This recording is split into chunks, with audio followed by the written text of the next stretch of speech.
first French Mistral warship is supposed to be handed over to Russia tomorrow, Friday, but there won't be a delegation from Moscow at tomorrow's planned handover ceremony in Paris, we hear now. That's amid new uncertainty as to whether it will actually happen or not. The first of the two helicopter carriers should actually have been delivered in late October as part of a $1.5 billion deal that the two countries signed off on 3 years ago.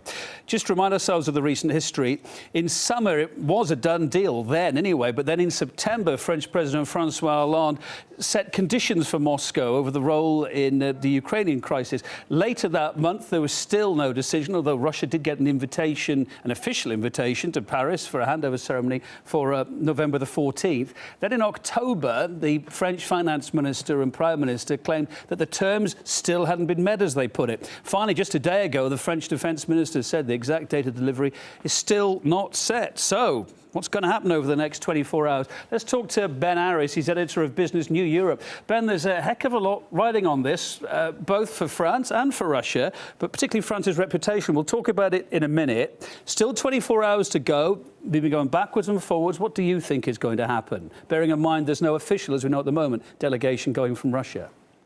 I think this whole thing is symptomatic of the sort of conflict of interest that Europe's got itself into. I mean, on the one hand, the political relations with Europe and Russia are at rock bottom, as you know, over the fighting in Ukraine and the fate of Ukraine and its place in Europe. On the other hand, Russia is the rising economic power in Europe and is now the second largest consumer market, big, rich country, and people want to do business with it. I mean, this deal represents billions of dollars for the French. And so on the one hand, they want to sell the ship and make some money. And on the other hand, sanctions and the ethics of that would suggest that they should not sell it. After all, it's a piece of military hardware. So who's putting the pressure on France? Well, they're getting it from both sides, and they're getting it from within as well. I mean, they have to make up their mind what they want to do. And in a way, it's been quite embarrassing because although they've got a lot of pressure from the States, particularly not to do this deal, and some people in Europe have suggested that NATO buy this ship instead and not give it to the Russians. On the other hand, the cash on the barrel, I mean, money's already been paid. They're supposed to deliver. You have contractual obligation to see the deal through. And so what they've been left is sort of shilly-shallying in the middle. And here we are at the 11th hour, and we still don't know what's going to happen. Do you think there will be a last-minute delivery tomorrow, or is it really too late for that now?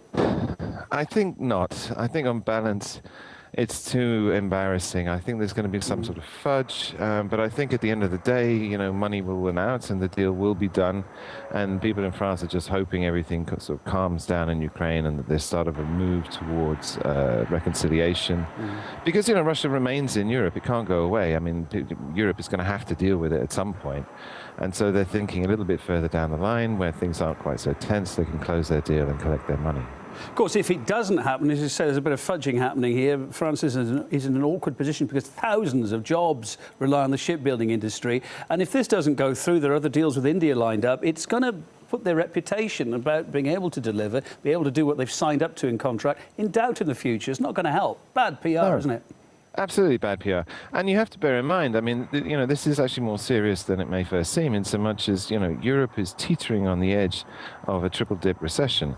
And the European economy is in a really bad way. And so these kind of deals, large money deals, are even more important than normal, in so much as, the governments across Europe need cash quickly, and France is on the verge of going into recession. And if you're entering a recession and then having to scrap thousands and thousands of jobs because this deal fails, that's just going to make things worse. Ben Harris, editor and publisher from Business in Europe, thanks for your thoughts. They'll be following this story, of course, over the next 24 hours. Maybe catch you again tomorrow.